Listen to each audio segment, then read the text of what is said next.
श्री शिवाय नमस्तुभ्यम। दोस्तों, आप सभी लोग जानते होंगे कि 22 अप्रैल 2023 शनिवार के दिन है अक्षय तृतीया।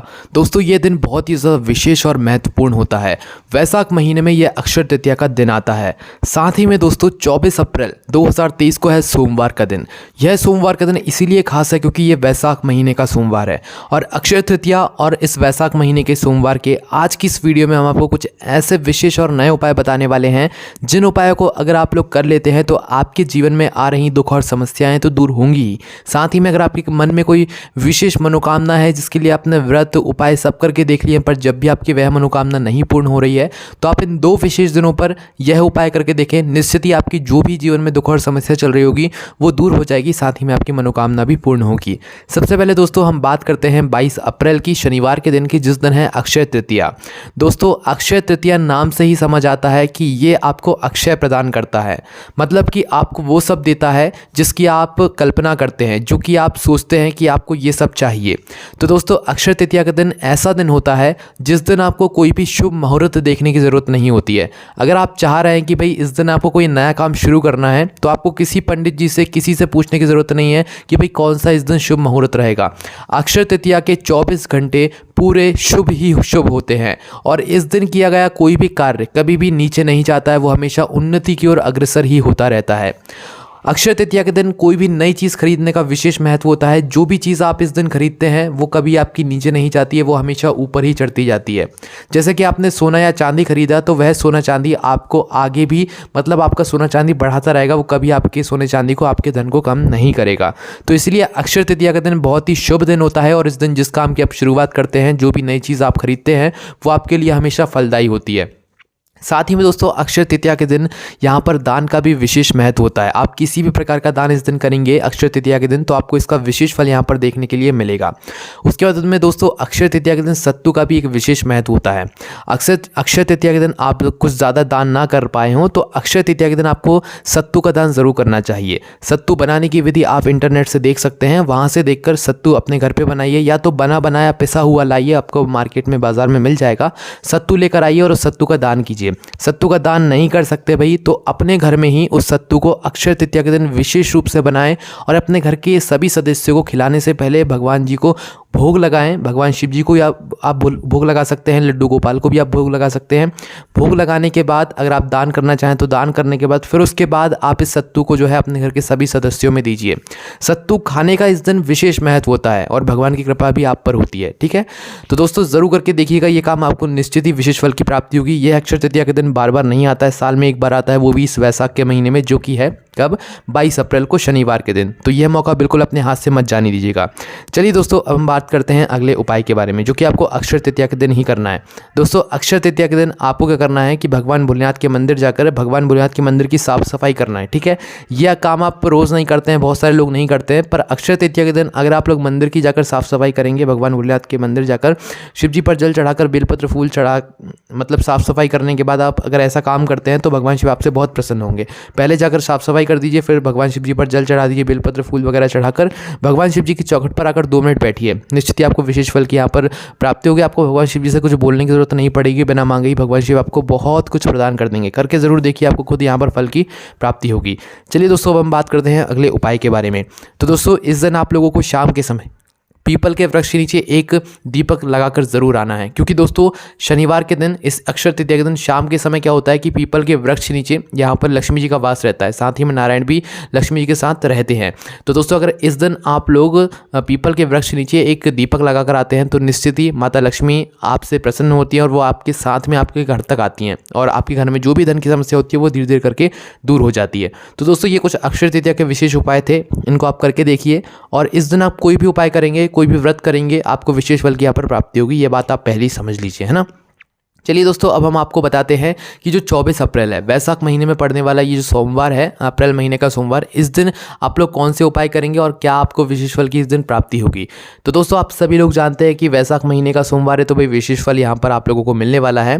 तो इस दिन सबसे पहला जो हम आपको उपाय बताएंगे वो ये है कि इस दिन आप लोगों को क्या करना है कि सबसे पहले तो अपने साथ में एक शुद्ध देसी गाय का थोड़ा सा घी रख लेना है। ठीक है, अगर आपके जीवन में परेशानी है, दुख है, आप सोच रहे हैं कि भाई अब क्या किया जाए क्या ना किया जाए, तो बस आप आप ये उपाय इस सोमवार को कर लो। आपको हल्का सा जो है थोड़ा सा एक कटोरी में जो है शुद्ध देसी गाय का घी रख लेना है, ठीक है। शुद्ध देसी गाय का घी रखने के बाद आपको भगवान शिव जी के मंदिर पहुंच जाना है। भगवान शिव जी के मंदिर पहुंचने के बाद आपको करना है, भगवान शिव जी की शिवलिंग के ऊपर इसी शुद्ध देसी गाय के घी से ओम लिखना है। आपको ओम लिखना आता है ना, क्योंकि भगवान शिव जी का स्वरूप होता है जिससे हम भगवान शिव जी को पहचानते हैं, जो ओम होता है। तो आपको क्या करना है कि शुद्ध देसी गाय के घी से मतलब अपनी उंगली में थोड़ा सा घी लगाकर इसी उंगली से शिवलिंग के ऊपर आपको ओम लिखना है, ठीक है। ओम लिखने के बाद आपको यही की यही उंगली आपको अपने मस्तिष्क पर लगानी है, मस्तक पर लगानी है, मतलब सर पर लगानी है। और यही उंगली आपको क्या करनी है, अपनी शिखर पर लगा लेनी है, मतलब जो आपके ऊपर चोटी की जगह होती है, स्थान होता है, वहाँ पर अपने बालों में लगा लेनी है, ठीक है। ये उपाय आप करके देखिए और भगवान जी से फिर आप जो भी आपकी जीवन में दुख और समस्या चल रही है वो बोल दीजिएगा, आपकी वह दुख समस्या बहुत जल्द दूर हो जाएगी, ठीक है। चलिए दोस्तों, अब हम बात करते हैं अगले उपाय के बारे में। तो दोस्तों, इस दिन आप लोग एक बहुत ही विशेष उपाय कर सकते हैं। इस उपाय को करने से आपके घर में आ रही सारी दुख और समस्याएं तो दूर होंगी ही, साथ ही में दोस्तों आपके घर में जो धन की कमी होगी वो भी दूर हो जाएगी और आपके घर में हमेशा पैसा आता ही आता रहेगा। तो दोस्तों, इस उपाय को आपको कम से कम 5 सोमवार तो करना पड़ेगा, पर इस 5 सोमवार के बीच में आपको फल की यहाँ पर प्राप्ति हो जाएगी, ठीक है। तो आपको इस वैशाख महीने के सोमवार से क्या करना है कि एक गोल बाती का घी का दीपक तैयार करना है, ठीक है। और इस घी के दीपक को आपको कैसे करना है, आटे का दीपक ये तैयार करना है, क्योंकि आटे का दीपक होगा तो वो सबसे सही दीपक होता है आटे का, है ना। तो आपको एक आटे का दीपक बनाकर उसमें गोल बाती रखकर शुद्ध देसी गाय का घी डालकर सोमवार के दिन आपको क्या करना है, किसी भी बेलपत्री के वृक्ष के नीचे जाना है, मतलब आपके घर के आसपास जो भी बेलपत्री का वृक्ष हो। यह उपाय आपके घर में जो बेलपत्री का पौधा लगा हुआ है उसके पास में नहीं करना है, यह उपाय आपको वहाँ पर करना है जो बेलपत्री का वृक्ष बड़ा हो और जिसकी छाया में बैठकर, जिसके नीचे बैठकर आप लोग ये उपाय कर सके, ठीक है। तो आपको उस वाले बेलपत्री के वृक्ष नीचे जाना है और वहाँ पर बैठना है बड़ी आराम से आसन लगाकर, और वहाँ पर आपको इस दीपक को सबसे पहले भगवान भोलेनाथ के नाम का स्मरण करते हुए श्री शिवाय नमस्तुभ्यम बोलकर इसको जला देना है।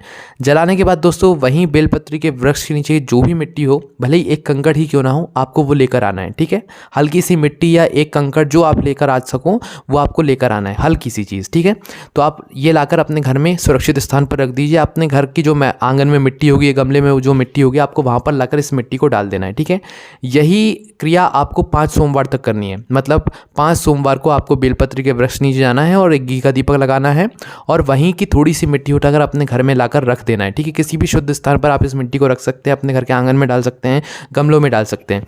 इससे होगा क्या कि माता लक्ष्मी आपसे प्रसन्न होगी इस उपाय करने से, और आपके घर में पैसों की जो समस्या होगी वो बिल्कुल अच्छी तरीके से दूर हो जाएगी। ये उपाय करके देखिए, आपको खुद अंतर समझ में आ जाएगा, है ना। और दोस्तों, वैशाख महीने का सोमवार है, तो इस दिन आप लोगों को क्या करना चाहिए कि जब आप प्रातःकाल सुबह सुबह भगवान शिव जी पर जल चढ़ाने जाएंगे, तो दोस्तों जल चढ़ाने के बाद आपको भगवान शिव जी से एक बात ज़रूर बोलकर आनी है। आपने शिव जी पर जल चढ़ा दिया, शिव जी पर जल चढ़ाने के बाद आप नंदी बाबा के पास में आकर बैठ जाइए। तो दोस्तों, आपको नंदी बाबा के पास में आकर बैठकर नंदी बाबा से कहना है, मन ही मन कहना है कि नंदी बाबा, आप भगवान भोलेनाथ और माता पार्वती को रोज़ भ्रमण पर लेकर घूमते हो, मतलब यहाँ पर प्रदोष काल में, तो आज आप हमारे घर ज़रूर आइएगा। मतलब आपको ऐसी बात भगवान शिव जी से नहीं बोलनी है, भगवान नंदी बाबा से बोलनी है। तो निश्चित ही भगवान भोलेनाथ आपके घर आएंगे और आप शाम के समय 4 बजे से लेकर 7 बजे के बीच में अपने घर के सभी खिड़की दरवाजे खोलकर जरूर रखिएगा। क्या पता भगवान भोलेनाथ और माता पार्वती सच में आपके घर आ जाएं नंदी बाबा की सुनकर, क्योंकि आपने तो बात नंदी बाबा से बोली है, तो नंदी बाबा ही लेकर आएंगे, नंदी बाबा ही की सवारी ही लेकर जो है भगवान भोलेनाथ और माता पार्वती आपके घर तक आएंगे। और जो भगवान आपके घर तक आ गए तो आप ये समझो कि आपके घर में वो चीज़ें होना शुरू हो जाएंगी जिसकी आपने कभी कल्पना भी नहीं की थी, मतलब सभी कुछ शुभ शुभ होना शुरू हो जाएगा, है ना। चलिए दोस्तों, अब हम बात करते हैं अगले उपाय के बारे में, जो कि आपको इस वैशाख महीने के सोमवार के दिन करना है। तो दोस्तों, आप लोग जानते होंगे कि कभी कभी हम इतने ज़्यादा परेशान हो जाते हैं जिसकी कोई हद नहीं होती और हमें कुछ समझ नहीं आता कि उस स्थान पर हमें क्या करना चाहिए, ठीक है। तो उस स्थान पर मात्र हमें क्या करना है कि सोमवार के दिन 1 लोटा जल भरना है। अब मात्र 1 लोटा जल भरकर आपको चढ़ाना नहीं है, ये एक विशेष उपाय है, तो आप ध्यान से सुनिए, है ना। तो आप 1 लोटा जल बढ़िया भर लीजिए, शुद्ध भर लीजिए 1 लोटा जल, और प्रातःकाल सुबह सुबह जितना जल्दी हो सके उतना जल्दी उठने की कोशिश कीजिए। स्वच्छ होकर स्नान करके 1 लोटा जल भर के आपको पहुंच जाना है भगवान जी के मंदिर में, ठीक है। भगवान शिव जी के मंदिर में पहुंचकर भगवान शिव जी की दहलीज के पैर पड़कर अंदर प्रवेश कीजिए। प्रवेश करने के बाद सबसे पहला काम आपको क्या रहेगा कि भगवान शिव जी की शिवलिंग पर जाकर 1 लोटा जल चढ़ाना है। जल कैसे चढ़ाना है इस उपाय में वो आप ध्यान से सुनिए। जल आपको तेज तेज नहीं चढ़ाना है, एकदम से नहीं चढ़ाना है, इतना भी धीरे नहीं चढ़ाना है, बूंद बूंद करके आपको जल चढ़ाना है एक धारा से, ठीक है। एक धारा से जल चढ़ाना है और जल इस प्रकार से चढ़ाना है कि वह जल के छींटे आपके ऊपर ना आए, है ना। तो आपको क्या करना है कि अपना लोटा लोटा शिवलिंग से हल्का सा ऊपर करके शिव जी पर एक धारा से जो है जल चढ़ाना शुरू करना है। जल चढ़ाना जैसे ही आप शुरू कर दो तो तुम्रिका महादेव जी का नाम भी आप मन ही मन स्मरण करना शुरू कर दो। मतलब तुम्रिका जी का जो नाम होता है वो आप मन ही मन लेना स्मरण कर दो, शुरू कर दो, है ना। तो आप तुम्रिका महादेव जी का नाम लेते रहो जब तक आपकी ये जल की धारा चल रही है। तुम्रिका महादेव जी के नाम का स्मरण करते रहो। जैसे ही आपका जल मतलब पूरा भगवान शिव जी पर चढ़ जाए और तुम्रिका महादेव जी का पूरा आपका स्मरण हो जाए, उसके बाद आपको क्या करना है, भगवान शिव जी के पास में ही बैठना है और पास में बैठकर सबसे पहले जो आपने जल झेला मतलब शिव जी पर चढ़ाया होगा वो जल को झेल लो, या तो बाद में भी झेल सकते हो। उसके बाद आपको करना क्या है कि भगवान शिव जी के सामने तुम्रिका जी का नाम लेते हुए आपको हाथ जोड़ना है और हाथ जोड़कर आप जिस चीज़ के लिए परेशान हो, आप जो भगवान जी से चाहते हो, जो आपकी कामना है, वो आपको भगवान शिव जी से बोल देना है। ठीक है, बस इतना सा काम करो। तो इस उपाय को आप करके देखिए, आपको खुद ब खुद फल की यहाँ पर प्राप्ति हो जाएगी। उसके बाद में दोस्तों चलिए हम बात करते हैं अगले उपाय के बारे में, जो कि आपको इस वैशाख महीने के सोमवार के दिन करना है। तो दोस्तों इस दिन आप लोगों को करना क्या है कि अगर आप लोगों को बहुत ज़्यादा भय लगा हुआ है, आपको डर लगा हुआ है, आपका मन परेशान है, कुछ समझ नहीं आ रहा है, तो उस स्थान पर आपको सोमवार के दिन यह उपाय करना है। आपने मंदार का पुष्प देखा होगा, ठीक है, मंदार का पुष्प या आंकड़े का जो फूल होता है वो आपने देखा होगा, ठीक है। एक तो सफ़ेद कलर का फूल होता है और एक मंदार का गुलाबी कलर का फूल होता है। तो आपको इस उपाय में गुलाबी कलर का फूल लेना है। मंदार का आंकड़े का जो फूल होता है गुलाबी कलर का, वो वाला फूल आपको ढूंढ कर लाना है। ठीक है, सफ़ेद कलर का तो मिल जाएगा, आपको गुलाबी कलर का फूल ढूंढ कर लाना है और उसी फूल से आपको ये उपाय करना है। ठीक है, तो आपको करना क्या है कि गुलाबी कलर का फूल आपको इस सोमवार के दिन प्रातःकाल सुबह सुबह भगवान शिव जी के मंदिर लेकर जाना है। एक लोटा जल लेकर जा रहे हो तो वो भी लेकर जा सकते हो। भगवान शिव जी की पूजन अर्चना कर लो, एक लोटा जल चढ़ा दो, बेलपत्र जो लेकर गए हो वो चढ़ा दो। उसके बाद में आप लोग ये उपाय करना है। ठीक है, भगवान शिव जी के पास में बैठ जाओ, आराम से बैठो। बैठने के बाद जो आप मंदार का गुलाबी कलर का पुष्प लेकर आए हैं, या जो आप मतलब आंकड़े का जो गुलाबी कलर का पुष्प लेकर आए हैं, इस पुष्प को सबसे पहले आपको भगवान शिव जी की जो जलाधारी होती है, जलाधारी के बीचों बीच जो माता अशुभ सुंदरी का स्थान होता है, वहां पर इस फूल को छुआना है, मतलब स्पर्श कराना है। रखना नहीं है, समर्पित नहीं करना है, बस छुआना है, मतलब स्पर्श कराना है। स्पर्श कराने के बाद उस फूल को वहां से उठाना है। उठाने के बाद इस फूल को सीधा भगवान शिव जी की शिवलिंग के ऊपर समर्पित कर देना है। समर्पित करने के बाद भगवान से हाथ जोड़कर प्रार्थना कर लेना है। आप जिस चीज़ के लिए भी मतलब यह उपाय कर रहे हैं, आपको भगवान शिव जी से वो बात बोल देनी है। उसके बाद दोस्तों इसी सोमवार का एक बहुत ही विशेष उपाय है। वैशाख का महीना चल रहा है, तो भाई इस वैशाख के महीने में आप एक बेल का फल ले आओ। मतलब बेलपत्री के वृक्ष में जो फल लगा हुआ होता है वो बेल का फल होता है, वो बेल का फल ले आओ। वो बेल का फल लाकर इस वैशाख महीने के सोमवार के दिन भगवान शिव जी पर चढ़ा दो। कुछ देर चढ़े रहने दो। चढ़े रहने देने के बाद दोस्तों इस फल को उठाकर ले आओ। उठाकर लाने के बाद दोस्तों आपको करना क्या है, इस फल को इस वैशाख के महीने में कुछ नहीं करना है। ठीक है, अपने घर पर सुरक्षित रख देना है ना। अब जिसको भी यहाँ पर पथरी की बीमारी हो या जिसको पेट में कोई दिक्कत समस्या चल रही हो, है ना, तो उन लोगों के लिए यह बहुत ही मतलब उपाय काम करेगा। ठीक है, जिनका पेट में भोजन नहीं पचता हो उनके लिए यह उपाय बहुत काम करेगा। तो आपको वैशाख महीने में इस फल का कुछ नहीं करना है। वैशाख महीने के बाद जो अगला महीना आएगा उस महीने में आपको इस फल के अंदर का गुर्दा पूरा निकाल लेना है, इसको सुखा लेना है। सुखाने के बाद लगातार 7 दिनों तक इस फल के गुर्दे को आपको उस व्यक्ति को खिलाना है जिसका पेट सही नहीं रहता है, पेट में भोजन नहीं पचता या जिसको पथरी है। 7 दिनों तक लगातार खिलाओ। जीवन भर की समस्या आपकी खत्म हो जाएगी। बिना डॉक्टर बिना दवाई की आप लोगों की यह समस्या दूर हो जाएगी। करके जरूर देखिएगा, ये बहुत ही विशेष उपाय है। तो दोस्तों यही सारे उपाय थे जो कि आपको इस वैशाख महीने के इस अक्षय तृतीया और वैशाख महीने के सोमवार के दिन करना है। अगर आपको इन उपायों करने में कोई भी दिक्कत समस्या आती है तो आप हमसे कमेंट करके पूछ सकते हैं। और ज़्यादा जानकारी के लिए आप लोग हमारी वेबसाइट भोलेनाथभक्ति.com का भी सहारा ले सकते हैं। कोई भी समस्या आती है कमेंट करके पूछ सकते हैं। ओम नमः शिवाय, जय भोले बाबा, श्री शिवाय, नमस्तुभ्यम।